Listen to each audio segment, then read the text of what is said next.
YouTuber doctor Vivek Bindra, जो एक author, motivational speaker, international corporate trainer, business coach और CEO and founder of बड़ा business private limited भी हैं, उनका पिछले 10 दिनों में ऐसा डाउनफॉल हुआ है मानो शायद उन्होंने अपनी ही माइंड मैपिंग से रोड मैप खो दिया हो। अगर आ गए तो बिजनेसमैन ही बनोगे आप, लेकिन ऐसा कुछ भी नहीं, वहाँ वो सेल्समैन बना रहे, मोटिवेशन देकर वो माइंड डाइवर्ट कर देते हैं कि अब इस कोर्स को आगे बेचो तो आपको इतने पैसे मिलेंगे। इतने पैसे मिल जाएंगे। तो मतलब आप ये कहना चाह रहे हो कि आपको समझ आ गया कोर्स लेने के बाद कि आप बेवकूफ बन गए हो। अब औरों को बेवकूफ घंटे के लिए दूसरों के दफ्तर में जाने का आप 36 लाख रुपए लेते हो और 2 घंटे के लिए अपने दफ्तर में बुला करके अगर आप अपना सेशन देते हो प्राइवेट किसी को भी तो 9 लाख रुपए मांगते हो। बता देना गलत है तो meetexpert.com और डालो कम्युनिटी पे पोस्ट, अब एक एक का जवाब देते रहूंगा। विश्वास कर लेता है। बहुत बड़े लेवल पे गेम चल रही है, बहुत बड़े लेवल पे सर। यही तो रिक्वेस्ट किया था कि 2 मिनट बात करा देना, मेरे पास मैसेजेस हैं अभी भी। लाखों में नहीं आई डोंट थिंक सो। इतने तो नहीं। 50,000 इंटू 1 लाख मतलब 500 करोड़ रुपए। मेरे ग्रुप में कम से कम 300 हैं। आपने नंबर ब्लॉक करा दिया और कम्युनिटी पे पोस्ट डाल दिया।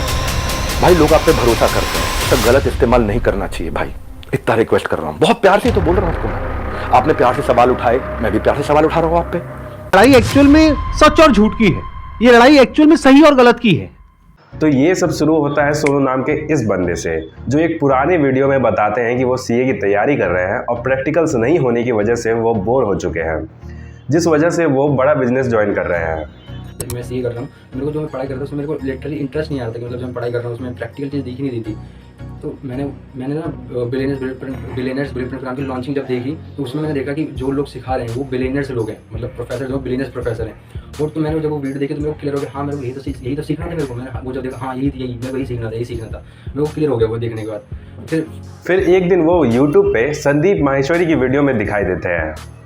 सोनू ने इस वीडियो में बताया कि कैसे उन्होंने एक कोर्स परस्यू किया था बड़ा बिजनेस में, जिससे उनको कोई लाभ नहीं हुआ, और जब उन्होंने रिफंड की मांग करी तो उनसे कहा गया कि वो और लोगों को जोड़े और जो वो कोर्स परस्यू करेंगे उसका कुछ इंटरेस्ट इनको मिलेगा ताकि उनका पैसा रिकवर हो जाए।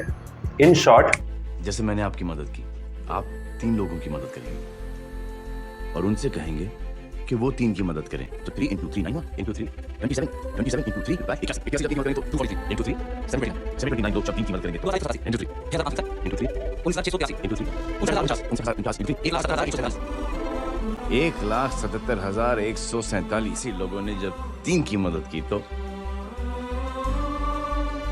और उन लोगों ने जब 3 की मदद की तो 4,30,46,721। और ऐसी ही ये मदद की चेन लाखों से अरबों करोड़ों में बढ़ती जाएगी। तो ये सिलसिला शुरू होता है YouTuber motivational speaker Sandeep Maheshwari से, जब उन्होंने यूट्यूब पर 2 वीडियो अपलोड की। वीडियो में कुछ ऑडियंस ने बिजनेस कोचिंग के नाम पर हो रहे मल्टी लेवल मार्केटिंग स्कैम के बारे में बताया, जिसके बाद ट्विटर अका एक्स पे सबने विवेक बिंद्रा को मेंशन करके इसके बारे में सवाल पूछा। इन क्वेश्चनिंग के कुछ ही टाइम बाद संदीप माहेश्वरी ने यूट्यूब कम्युनिटी पे पोस्ट कर बताया कि उन्हें वीडियो डिलीट करने के लिए प्रेशराइज किया जा रहा है, और तो और दूसरे पोस्ट में क्लेम किया कि उनकी टीम को लीगल एक्शन की धमकी मिली है और उनके घर बड़ा बिजनेस से कुछ लोग भी बार बार आए हैं जिन्होंने उनको बहुत धमकियां दी। जब इतने बड़े बड़े एलिगेशंस लग गए तो डॉक्टर विवेक बिंद्रा अपने चैनल पे लाइव आए और उन्होंने इन सभी आरोपों को खारिज करते हुए सबको बेबुनियाद बताया और कहा कि संदीप माहेश्वरी खुद लाइमलाइट में आने के लिए ये सब कर रहे हैं, और साथ ही साथ ये भी कहा कि वो कुछ बहुत बड़ा करेंगे। बस फिर क्या था, संदीप माहेश्वरी अपने चैनल पे एक वीडियो लाकर #स्टॉप विवेक बिंद्रा का ऑनलाइन कैंपेन लॉन्च कर देते हैं और अपने ऑडियंस से अर्ज करते हैं कि विवेक बिंद्रा को रिपोर्ट कीजिए, हाई अथॉरिटीज़ मिनिस्ट्रीज को टैग कीजिए। इसके बाद FIR रजिस्ट्रेशन का तो नहीं पता, पर सोशल मीडिया पे काफ़ी केसेस सामने आने लगे और ये सिलसिला रुकने का नाम नहीं ले रही है। पर कहानी यहीं ख़त्म नहीं होती है, पिक्चर अभी बाकी है मेरे दोस्त। ये तो रही बात बिंद्रा साहब के प्रोफेशनल लाइफ पर पर्सनल लाइफ में इनके घर कुछ ठीक नहीं चल रहे हैं। इधर एक और शर्मनाक केस सामने आता है और सोशल मीडिया पर एक वीडियो वायरल होता है जिसमें मशहूर मोटिवेशनल स्पीकर विवेक बिंद्रा अपनी पत्नी यानिका के साथ झगड़ते हुए दिखते हैं और ये मामला बहुत आगे बढ़ जाता है। आज तक डिजिटल पर इस वक्त की बड़ी खबर। Big breaking news coming in. A case has been registered against popular motivational speaker Vivek Bindra for allegedly assaulting his wife Yanika Bindra. Noida से मिल रही है मोटिवेशनल स्पीकर विवेक बिंद्रा पर केस दर्ज हो गया है। विवेक बिंद्रा पर पत्नी से मारपीट का आरोप लगा है। International motivational speaker Vivek Bindra के खिलाफ पत्नी से मारपीट करने का मुकदमा दर्ज हुआ है। आपको बता दें, धारा 323, 504, 427 और 325 के तहत ये मुकदमा दर्ज किया गया है। फर्दर इन्वेस्टिगेशन में पता चलता है कि विवेक बिंद्रा ने अपनी पत्नी पे हाथ उठाया है और यह घटना 7 दिसंबर को नोएडा के सेक्टर 94 स्थित सुपरनोवा वेस्ट रेजिडेंस में हुई थी। विवेक बिंद्रा और यानिका की शादी इसी साल 6 दिसंबर को हुई थी। आरोप यह है कि दूसरी शादी के दूसरे ही दिन विवेक अपनी मां प्रभा से झगड़ा कर रहे थे। यानिका ने बीच बचाव करने की कोशिश की तो विवेक ने उसे कमरे में बंद कर दिया और बुरी तरह से पीटा। मारपीट से यानिका के शरीर पर कई जगह चोटें आई हैं।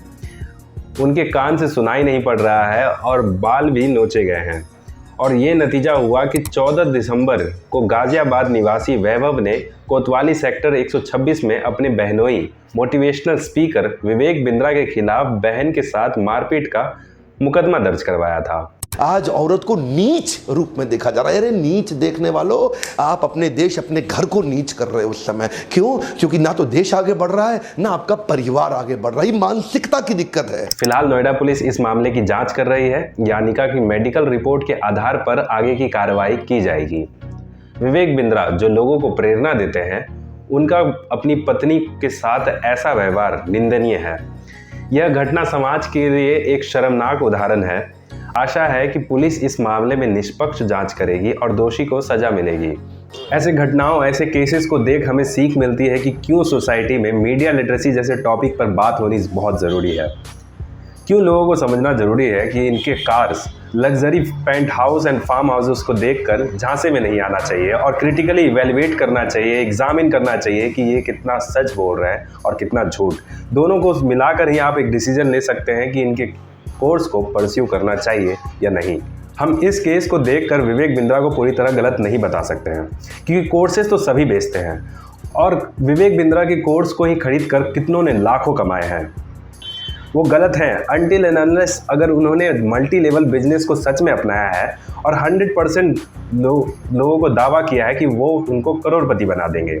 आप खुद ही सोच कर देखो कि कोई ऐसे ही डॉक्टर विवेक बिंद्रा सर का सिर्फ इंडिया का नहीं पूरे वर्ल्ड का सबसे बड़ा एंटरप्रेन्योरशिप का चैनल है। खैर, वीडियो आपको इन्फॉर्मेटिव लगा हो तो लाइक, शेयर एंड सब्सक्राइब करें और हमें अपनी प्रतिक्रिया नीचे कमेंट्स में ज़रूर बताएं।